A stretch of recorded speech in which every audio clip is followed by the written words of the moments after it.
আসসালামু আলাইকুম রহমতুল্লাহ। আজকে আমরা শব্দে শব্দে ৮ নাম্বার হাদিস শিখব। আসুন তাহলে শুরু করি। আদ-দুআউ। আদ-দুআউ অর্থ হলো দোয়া। আদ-দুআউ অর্থ দোয়া। হুয়া অর্থ হলো বা হচ্ছে। হুয়া হলো বা হচ্ছে। আল-ইবাদাতু। আল-ইবাদাতু অর্থ ইবাদত। আদ-দুআউ দোয়া, হুয়া হলো হচ্ছে, আল-ইবাদাতু ইবাদত। ৮ নাম্বার হাদিস হলো আদ-দুআউ হুয়াল ইবাদাহ।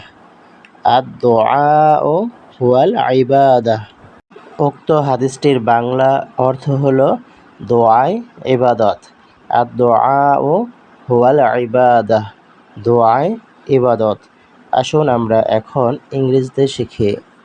সাপ্লিকেশন অর্থ দোয়া। সাপ্লিকেশন অর্থ দোয়া। ইজ অর্থ হলো। ইজ অর্থ হলো ওরশিপ। ওরশিপ অর্থ ইবাদত। ওরশিপ অর্থ ইবাদত। সাপ্লিকেশন দোয়া, ইজ হলো ওরশিপ ইবাদত।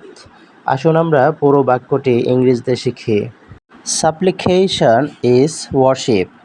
সাপ্লিকেশন ইজ ওয়ার্শিপ। ৮ নং হাদিসে দোয়ার গুরুত্ব বর্ণনা করা হয়েছে। দোয়া হলো বান্দার পক্ষ থেকে আল্লাহর কাছে সাহায্য প্রার্থনা করা। দোয়ার মাধ্যমে বান্দা তার হেল্পলেস প্রকাশ করে এবং আল্লাহর উপর পূর্ণ ডিপেন্ডেন্ট নির্ভরশীলতা প্রদর্শন করে। তাই দোয়া শুধু একটি প্রার্থনা নয়, বরং এটি মহান একটা ইবাদত।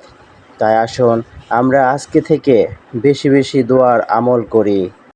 আল্লাহ তাআলা আমাদের সকলকেই এই হাদিসের উপর আমল করার তৌফিক দান করুন। আমিন।